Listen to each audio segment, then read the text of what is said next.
When you make videos online, you get pretty used to receiving strange comments. It's part and parcel of being in the online community, and I always like to remember that the good definitely outweighs the bad. But I wanted to share with you that there's been one thing that I've never really been prepared for and still have a strange reaction to, even though it's been happening for over a decade. And that's the reaction and comments I receive being an Asian woman in an interracial relationship. You're such a white man's bitch, A mentally Natalie. colonized, white-worshipping bedwench And of course, sellout. the Asian girl's You boyfriend think because is you're white. banging some white guy? And just to add salt to the wound, a lot of these comments come from fellow Asians. Interestingly, these comments are actually pretty common. A lot of other Asian women who date Caucasian men and have some kind of presence online also receive these kind of comments as well. And in this video, I wanted to explore the reasons why I'm so sensitive to these particular comments.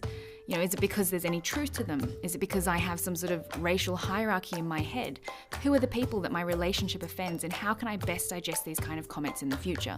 These are the kinds of things that I want to address as I delve into the relationship dynamic that carries so much weight with it: white male, Asian female. Did you know that Asian girls love white boys? In fact, they hate Asian boys so much that for Asian girls, it's considered evolving when they breed with a white boy. I remember a school friend sort of saying, oh, you're only dating him because he's white, and he actually said that you're racist to your own country, and that really hurt. I still have uncles who don't talk to me. I've got family members that won't talk to me at all because I didn't marry within the folds of Burma. It was always kind of surprising to me receiving hateful comments from other Asians, because I guess I just assumed there was some kind of imaginary bond between us. And look, maybe there is, and maybe that's the bond I'm breaking by being with someone white.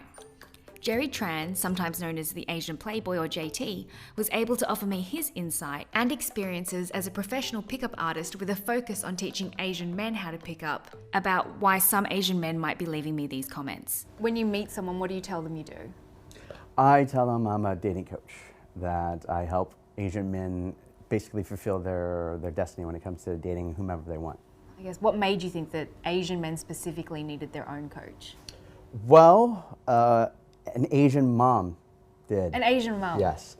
I had, back in the day, what I called the Asian Playboy blog, which is like Sex in the City, but for Asian men.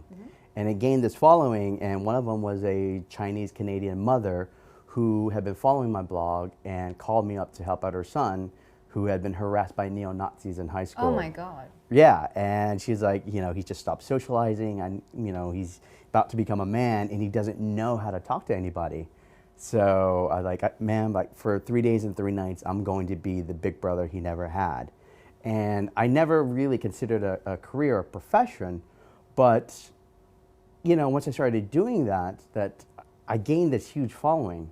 Because there is sexual discrimination when it comes to in the world in the West for Asian men, and it's something that we have to work against. One of the things that I wanted to talk about in this video was some of the negative comments that I receive because I'm an Asian woman dating a white guy.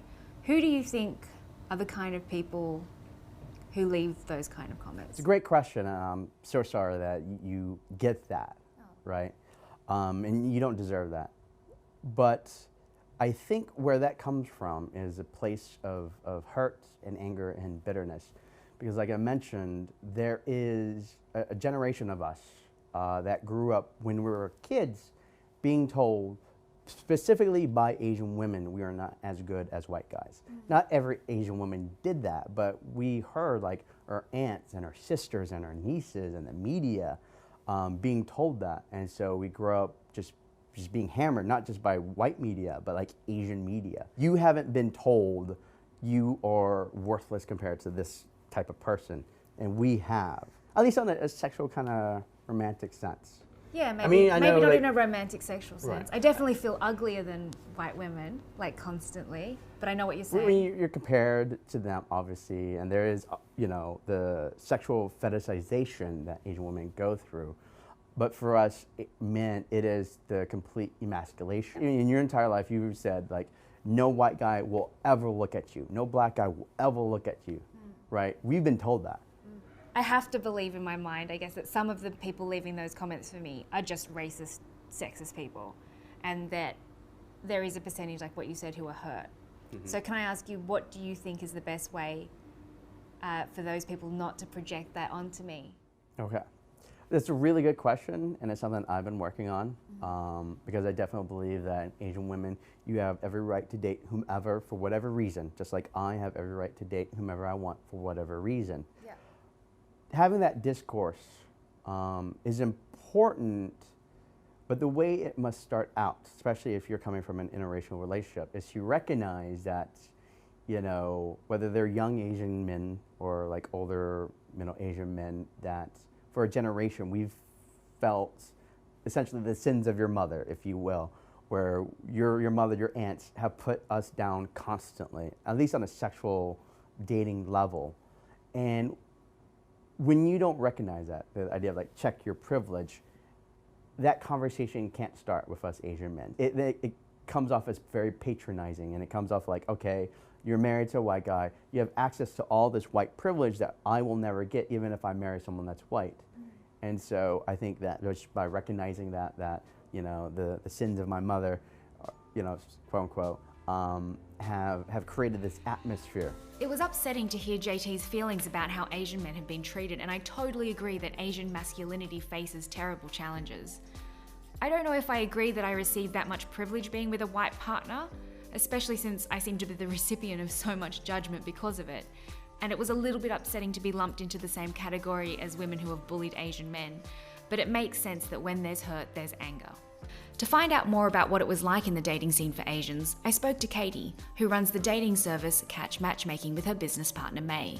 They also offer a more specific dating service called Two Asian Matchmakers. So can I ask you, like, tell me about the men and women who come in looking for an Asian woman? Are there are there commonalities? Do you ever feel iffy or we like sit them down and give them the lecture? Yeah, like where you got yellow fever and then you throw them out the door. Tell me what that's like. There are some people, because we're not open enrollment, it has helped kind of sift through more quickly. And we can tell when people fill out a profile, you know, how they talk about the type of girl they're looking for. And, you know, if they reduce it down to features that Asian women have, like almond eyes, dark hair, you know, petite body or something, then, you know, 95% of the time, it's not going to be more than what meets the eye. And that's not what we're interested in. We're interested in a more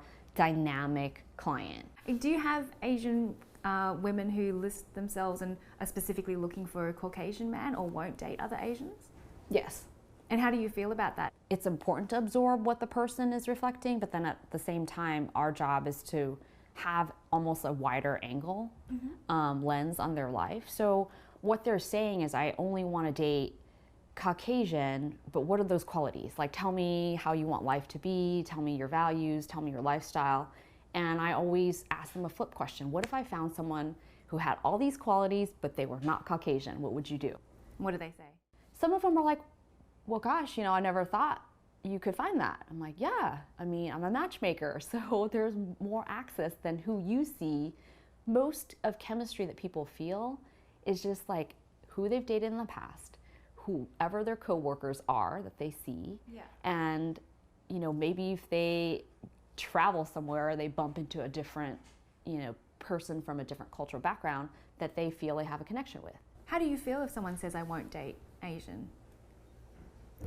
It's a toughie, because I have a brother, he's Asian, and I think it's tougher for him. I think it's tougher for every Asian guy who comes to us. Yeah. It really is, and I always make it a point to talk about it. Do you think it's harder being an Asian guy, you know, dating? Because not only are more Asian women wanting to date non-Asian, but it's harder for the Asian guy to date a non-Asian woman. Yeah. It's definitely harder than if us, you know, wanted to go ahead and date someone not Asian. It's a lot easier that way around. What are some of the things or the reasons that they give you? I think a lot of times they just fall back on the stereotype. Like, I don't want a guy who's not engaging. You know, height's a big thing. I think their personality, they're just kind of thought to be less engaging, and some of them are thought to be just a little bit nerdy or geeky. I can't believe I'm still saying that, and it's, what, 2017? Yeah. But yeah, it's still out there, and I always have to ask the question, what if I presented you with an Asian guy who didn't have these stereotypical qualities, I mean, would you at least Like a real Asian guy. like, just any Yeah, like an Asian guy who has like, who is a person. Right. Yeah. Guess what? I love to ski. I love to camp. I love to hike, and I'm a real person, yeah. Yeah, I'm a real person. I have all these other hobbies too that make me interesting. Yeah. But a lot of times they may not even know how to market that, or they may not feel like, why do I have to market that? That's like any other guy who introduces himself, and he wouldn't be questioned. He wouldn't have to lead with his interesting qualities first. I see. But with Asian guys, we have to lead with his interesting qualities first sometimes, because it's almost like, hey, I need to get your foot in the door because you're Asian. Oh, that's terrible. It's really, I can't believe that's happening in 2017, but it's also allowed us to kind of bring that to the forefront. Why is it that having a different face to the norm means you have to constantly justify yourself to others? It's unfair, but I guess it's just the way it is. Personally, I feel so many insecurities being Asian, and I hate feeling those because you should be proud of who you are. And being Asian is part of who I am, and 99.9% of the time, I'm super proud of it. But yeah, you do sometimes have to start conversations with, hey, yes, I look like this, but there's more to me than just that. Dr. Jane Park, a senior lecturer at Sydney University who has written and teaches about the cultural impacts of minority representations, chatted with me more about this and the guilt and anger you go through feeling it all. When someone says something like, you're a white worshipping woman or something like that, who do you think those people are who say that kind of thing? Or like, where do you think that's coming from? On some level, there's a kind of maybe historical, cultural reason for Asian men to feel proprietorial of Asian women, and it's totally sexist. More than like any other? Well, I think some of it might have to do with the fact that, okay, if you're part of a minority or diasporic community, right, in a predominantly white society, yeah, then maybe you feel like, oh my God, the white guys are stealing my women the way that they've stolen my country and my culture. You can sort of see the logic there. I mean, and it's not completely unwarranted given the history of Western colonialism in Asia. So a lot of Asian men will say, but we grow up in the same society that Asian women grow up in, but not as many Asian guys are dating white women. Right. Well, I mean, I think that has to do with the fact that Asian women are seen as more desirable than Asian men. That has to do with sort of, again, history. So the ways in which at first Chinese men and then increasingly sort of like overlaid onto other Asian men who would immigrate were seen as kind of asexual. Do you get disappointed though if you find out someone's in an interracial relationship? No, I think I did when I was a much angrier, younger person. I've dated like pretty widely. I sort of consider myself a multicultural dater. And it's interesting because when I was younger, I dated primarily white men or white guys because I'd grown up in predominantly white sort of spaces. And that was sort of my ideal, I guess, masculinity that had been imprinted in my brain from my environment. And then I sort of had this awakening at university, taking a lot of classes, you know, on feminism and ethnic studies, race. Then I just went the opposite. I was like, I'm not going to date white guys. Really? You're like, not going to happen anymore? Yeah, Oh, I that's totally did the backlash. I remember when I was young, walking down the street with one of my dad's friends, and my dad was just parking the car, and he asked us to go ahead and grab a table at this place, and someone started yelling out at us, like abusing my dad's friend, saying he'd picked up like a child mail order bride and this kind of stuff. Oh my God. And I'm very paranoid as well, to be honest with you, that as I get older, because I'm just assuming I'm going to age beautifully. Of course you will. Of course. It's in our genes. It's inevitable that I'm going to be stunning. But a part of me is really worried that if someone sees me with a white partner, they're going to think less of me. Right, okay, because your white partner, can I be blunt? Because your white partner will probably age not as gracefully as you. Well, no one can, yes, right, of course. So actually, it's very interesting that you bring that up because I've also had this feeling. Like, I've tended to, I don't want to talk about it for a second, but like I've tended to date younger simply because when I date men my age, I feel kind of weird, right? Yeah. Because like, I don't want to be seen as that mail order bride. And that's a terribly derogatory term, but you know what I mean? Yeah, you just want to be like, no, it's not me. You know, like you want to have a T-shirt or something that's like, I'm not that Asian woman. And I think that's also. Well, I think that says a lot to the. That says a lot about what even we see Asian women exactly, and the way that we judge Asian women, and the way that we've internalized those stereotypes, right? Do you think that when people see an Asian woman in Western culture, they have an idea of what she is already? I think it would be hard not to, given the images of Asian women that you see in the media and sort of in our cultural unconscious. I think that some of the stereotypes are that an Asian woman might be more docile or passive than a white woman. You know, and then on the other end of the spectrum, maybe she's hypersexual, in contrast to Asian men who are actually, although this is changing rapidly, are seen as emasculated or, you know, feminized. And then white guys are sort of the norm, again, as they are here in Australia. So they're sort of the standard through which all other racialized masculinities are judged, in a similar way that white women are sort of the norm, right? That Asian women and other women are judged. Did you use white men as a norm? I did for a while, yeah, when I was younger. And when that was sort of my world. And then my world kind of expanded. And I realized that, like, there are so many hot men of all kinds of different various races. I think a lot of us are stuck in the angry phase that you're talking about. It's very important to have that angry phase, but if we only stay in the angry phase, then we're just going to reproduce the system, right? Because all we're going to be is angry reactions. And also, you're going to get really burnt out and get stressed and die earlier than you should. So in the end, it's a terrible consequence. I know. So no, I think self-care is really important. There's a very famous human rights activist, a black feminist, Audre Lorde, and one of the things that she said is, you know, it's actually a revolutionary act for people of color to take care of themselves. I've paraphrased it. She said it much more eloquently. Yeah. But, you know, because we're not seen as fully human by a lot of the world. So particularly for women of color, it's really important that you take care of yourself and that you do like mask, you know, and you get enough sleep and you eat good food. Yeah, I like this. And you experience joy and you dance and you know, you fuck whoever you want and you know, and you don't sort of carry all the burden of those microaggressions and macroaggressions in your life. I think that's really important. The act of self-care and the importance of that when you're a minority had never really occurred to me, and I was really grateful to hear this.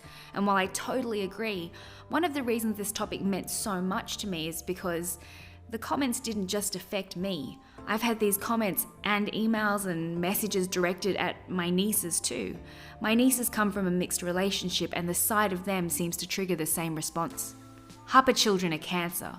What will you do when they grow up and hate their mother? Wait till you have kids and they hate you and themselves. I can only pray that you don't have a son. One of the places on the internet these comments led me to was the subreddit Hapas. Hapa is a term used to describe people of mixed ethnicity. In this space, self-described as a safe space for the Asian-looking, half-Asian children of stereotypical, completely one-sided, white fathers, Asian mothers, and what can sometimes be a fetishistic, one-sided, racist, white supremacist, self-hating, traumatic, confusing, or violent household. Children of dysfunctional white male Asian female relationships share their feelings, news, and experiences. They also share the unhopeful view that all children from white male Asian female dynamics, especially boys, face an unhappy life and unhealthy household. And of course the Asian girl's boyfriend is white. It's kind of my mom's concern, like every time on the phone. It's like, have you met his parents? Are they nice to you? Yeah, our parents have They not. know you're doing PhD, right? You're not just like a poor Asian person. Yeah. I do look at my previous relationships, and I have noticed that my previous boyfriends in the past were not Asian, and I think I sat down and sort of thought about it at one point. I was like, maybe I was kind of internalizing racism back in the day, where I was like, oh yes, I'm really glad that I was dating these people who were not Asian, but as I grew up, I'm thinking that's such a horrible thing to think. Surely there was a reason for me to have liked this person that wasn't related to race. I spoke to one of the moderators of this subreddit, Eurasian Tiger, a prominent member of the community, and a Eurasian son from a white male Asian female relationship, about how he felt. Look, your documentary is about people that are opposed to interracial relationships. I understand that, but I'm not opposed to interracial relationships. But the world is opposed to interracial relationships involving Asian men and Eurasian men. And the image that is being sent subconsciously to people, especially in society, when Asian women are so willfully dating white men, and in some cases not very good ones. The messages being sent that Asian men are fundamentally low.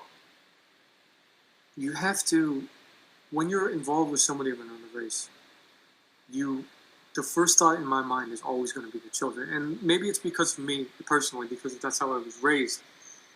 As a biracial person, race is at the top of my mind because race is who I am. I live in a world where people say, your Asians are this, your Asians are that, your Asians are so special.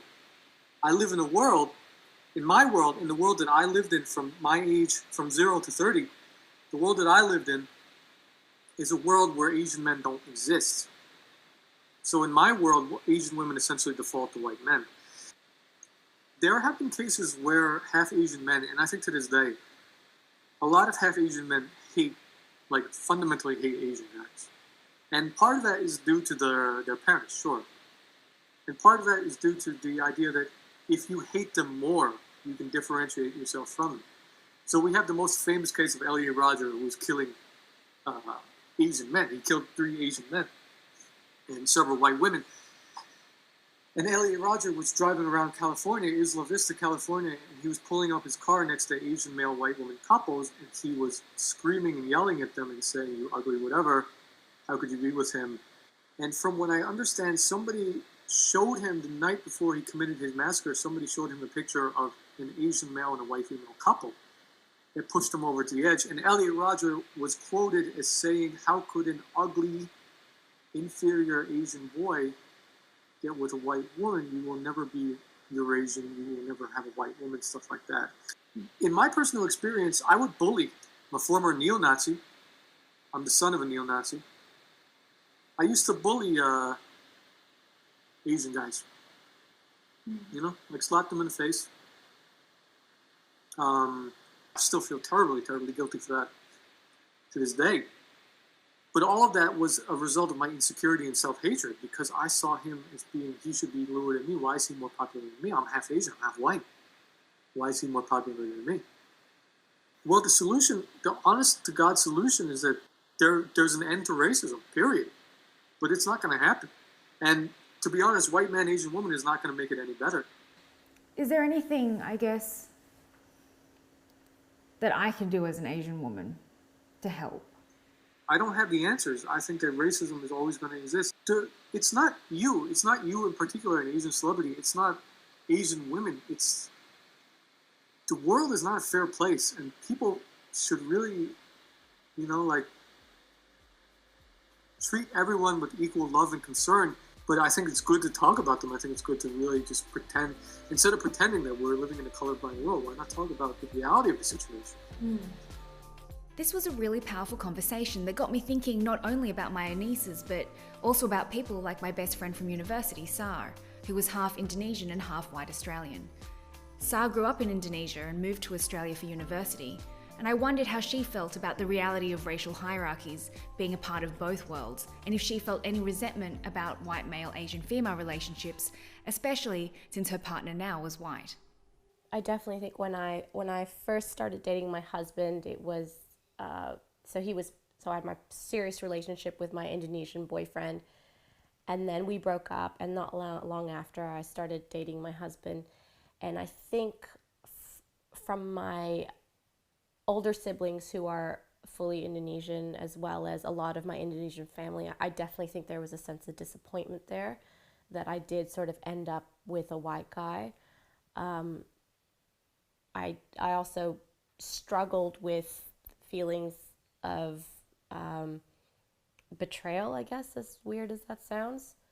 Felt like I was betraying my culture, sort of, getting into a relationship with a white guy, which it seems silly to me now because I consider myself a very open-minded person, and you say you don't see race, but I guess it made me realize that I so fiercely wanted to protect that part of me, that I guess I subconsciously was, felt a little bit like I was betraying that part of my family. Do you feel like you have any ingrained feelings about Asian men and white men? Do you think you have any idea of? I do. I definitely do, which you know, again, it's a little bit disappointing because we, you know, especially growing up mixed race, you think that you would kind of have an equal sort of view on things, but I definitely do have preconceived notions and ingrained ideas about both races and both men, for sure. Can you tell me what some of those preconceived ideas are? Well, I mean, I think and it's funny, my husband and I debate about this all the time, just the idea of white privilege. I definitely think that white males are born with, I guess, the upper hand in society, but so many of them are blind to the fact. Like, do you feel like there was different judgment between being with an Asian man and being with a white man? Have you ever felt judged by that? Absolutely. I remember when we first moved to Sydney, we were at a festival. Is when I moved to Sydney with my Indonesian boyfriend, sorry. We were at a festival, and this white Australian 50-year-old man came up to me and, you know, immediately started berating us. And he said, I remember, and he was drunk, but he was yelling in my face. He said, you're a white woman, aren't you? Why are you with this, you know, faggot? You know, why aren't you with a real man? And, you know, just really sort of awful things like that I really didn't kind of sit down and unpack, you know, because I know all of this now being older, but back then it was just, you know, I was just at a festival with my boyfriend, and so having someone come up to me and say all those vile, horrible things is really quite shocking. Have you ever had people not knowing that you're Asian say anything about Asian men to you? Absolutely. I would say that a lot of the racism that I do experience has been secondhand, for sure. And I think because I am white passing, people think that because they don't know, or they simply don't care, or they forget, that they definitely do feel like they can get away with saying more in front of me. What are some of the things that people have said to you? I mean, I get stuff about my physical appearance all the time when it comes up in conversation, that, I am half Indonesian, I'm half Asian. The number one thing I get most is, oh, you're so pretty, and then it's followed up by, oh, but you don't look Asian, sort of, don't worry, I couldn't tell that you were Asian, don't worry, you know, which is sort of like, and they mean it so genuinely as a compliment. Whereas to me, it's a bit kind of horrible to say. It's almost saying, well, are Asian women not beautiful, or do they not live up to your standards of beauty? You know, that's what I perceive that they're saying to me is, you know, don't worry, you don't look Asian. You're one of us. You know, sort of thing. Do you think your son will have any particular feelings towards Asian women and white men together? So my son Milo is he's quarter Indonesian. He's very white passing. I think he's got blonde hair. So I definitely I worry about him either way. I worry that he will look a little bit Asian and then be subjected to a lot of the, I guess, secondhand or a direct and secondhand racism, I suppose, that I was. And on the other hand, I worry that he'll grow up too white and kind of develop that privilege that a lot of white people do have. So it's definitely something that I worry about either way, and I think about all the time, yeah, for sure. Talking to Sa really drummed it into me that the way we see ourselves and the way we navigate through society with different faces was just as big an issue for everybody, even if it felt like it wasn't. And this was something I'd have to be more conscious of in the future. Luckily, I know a lot of people who fight to change perception, and so I went to speak to my friend Phil from Wong Fu Productions about his experiences and what he and his team were doing to change things. Well, I thought it would be really interesting to talk to you because you made a video a long time ago that was very successful called Yellow Fever. Yes, I did. And you talked about the phenomenon of Asian women and white men. Mm-hmm. And then you came back and you made a sequel to it. Yeah. So do you want to tell me about the first video, the reactions you got, then why you decided to come up with a second one? Sure. So the first video called Yellow Fever I made when I was in college in 2005. Check this out.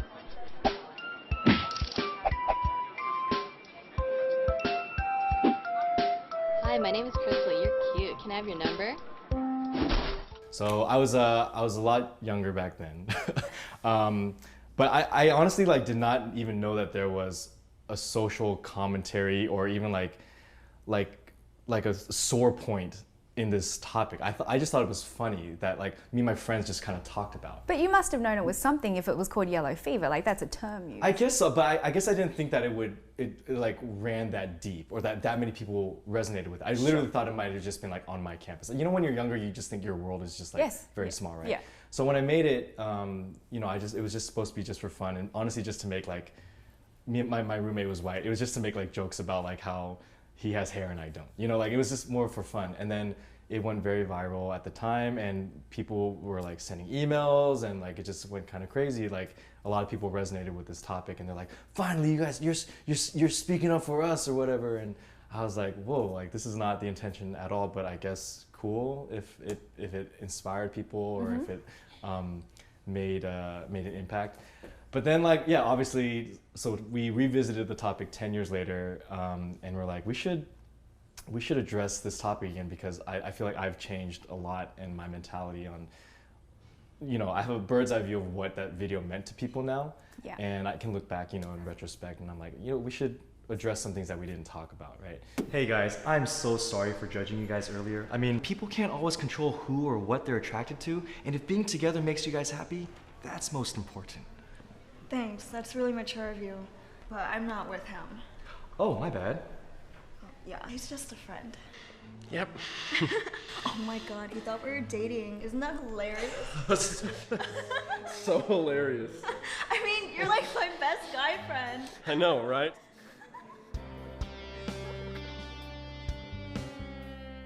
So I just wanted to, in some sense, correct certain points and also make it known that I'm not against interracial. I noticed you added a female character, a That female too. got a voice. Yes, in this also one. I wanted the female side of things to kind of like, because it was like just the guy's side complaining basically, and I wanted the girls at least to have like a little bit of their perspective. You have yellow fever. I'm a third-generation Asian American girl who does not belong to or owe anything to your perception of racial boundaries and expectations. I think a lot of people thought that Wong Fu Productions or I myself was like against interracial dating, or that I didn't like Asian girls with white guys and stuff like that, or that I personally wanted a white girl and I was just upset that I didn't have one. Yeah. None of those are true, right? So I just wanted to make a video that addressed all those things because I'm not against interracial dating at all. I don't hate and if I see an Asian girl with a white guy, and I don't like idolize white women either per se. Yeah. So we'll cut all those things out that Phil just said. Okay, great, cool. There is a difference. Like you do see a lot more Asian women with like white male, like that combination than the other way around. Yeah. So that's obviously true. And I think like I was never like angry at it. I was just more like, why? And I think over the last 10 years, you know, seeing more, being more exposed to history in terms of like what the Asian American community or Asian men have had to deal with in terms of like legislation or just like historically, you know, in America, what we've gone through, like all those things started to make sense. So I'm like, oh, like there's a root behind this that's not just we don't get white girls and we're just upset. Like it's not just that. So I understand why people are angry, but I also understand, you know, that it doesn't have to be this way, you know. Yeah. Have you ever gone through an angry phase? No, and I'll say this, like I haven't, because I've never felt like I've been turned down because of my Asianness. Yeah. But that's also not to say that like I have so many girls coming after me. It's also because I know what you're saying. You got lots of girls coming out. It's also like Phil always bragging about all the girls that you get. Well, you know, there's no. The anger is more focused onto either self-hating Asian girls, I guess, that will outright say they don't want to date an Asian guy just because they have made a judgment. Yeah, it's terrible. Like off the top, right? Mm-hmm. Like without even getting to know them. That I think is legitimate. Like you shouldn't do that to anyone. It shouldn't be about just Asian guys. Like you do that to anyone, that's not fair, right? And then the other one was the other point of focus for the anger or frustration is towards media, and how media isn't really helping us, you know, in the dating scene, or in not the dating scene, but just identity-wise, you know, what we are in Western culture and society, right? Yeah. Well, that's honestly like what that's not like our main mission here at Wong Fu, but we definitely do consider casting so that we are multifaceted people, so that people can see, oh, Asians can be funny, we can be sad, and we can fall in love, and we can be desirable. Those are all things that we definitely take into account. For sure. I've definitely had people be critical of me and even Wong Fu as a brand of like, oh, you guys just play it safe. You guys are just dating Asians, or you guys only have Asian romantic relationships. You need to show that we can be open and that we're brave or we can go against and be edgy and date outside our race. And I'm like, I guess so, but at the same time, like, I don't want to go chase after a non-Asian girl just for the sake of doing that. I think there's another dangerous angle of that, which is trophyism. And I think you'll definitely talk to a lot of Asian guys that are all about like dating white women or non-Asian women just because like they think it's an accomplishment. Yeah. And I can see their logic in that, where it's like, yes, technically, yeah, you are going against the norm. You're going against decades of media, giving us an image to these women that is not desirable. So it's not the right way. Props to you, I guess. But yeah, but why would you want that to be the foundation of your relationship, right? So I've never been motivated by dating outside my race to just get a badge, Falling in love and finding someone that you love is hard enough. Yeah. Like, don't make it any harder on yourself by like, oh, but they're not the right race or something. Like, I just think it just doesn't make sense. Like, if I see someone that has really found something, like it's like, congratulations that you even found another human, Like, because that's really hard, Yeah. Yeah. Phil was so lovely to talk to, and I admire everything about what he and his team do. And I really love his ability to disregard what others think of him, because I think he's in kind of a tricky situation. This video was a weird experience because it started with my being hurt and angry and ended up with me wanting to help and learn more. And please don't think that I agree with leaving hateful comments when you're hurt. I don't think that this kind of behaviour is helpful or nice. And I think it's really unhealthy to judge people based on their partners. But if this has taught me anything, it's that we need to talk a lot more. The more we talk, the more we learn that there are a lot more parallels in our experiences and feelings than we might think, and perhaps then we can discuss things in a less hostile environment. I won't be changing my partner to please others. I'll check in on my nieces a lot more in the future and ask them about how they feel growing up being mixed race.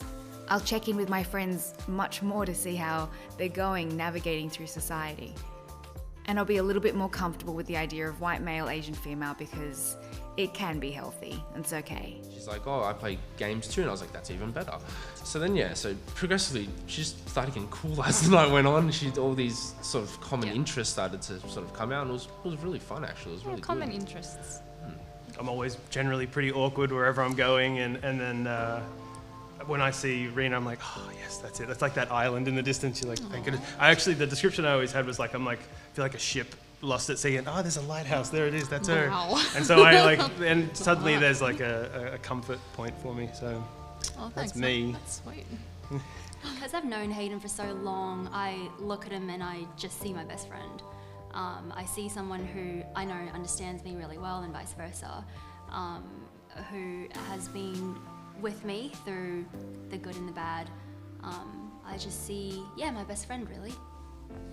Yeah, exactly. I think knowing her for as long as I have, when I see her, I see somebody who just understands me.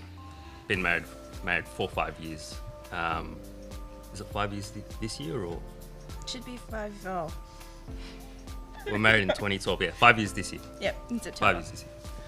Congratulations. Thanks. Thank you. Yeah. Literally like my best friend. Yeah, same. And I see a really hilarious, kind, loving person. What attracted me to him? He had Game of Thrones season 2. This was in Game of Thrones fever, and yeah. I was like, whoever had the best downloads, it's like, yeah, you head over to there, because like I said, we lived on the same kind of campus accommodation, so it's like, yeah, I got the newest step. You got to come over. So that was my way in. It's very smooth, I promise.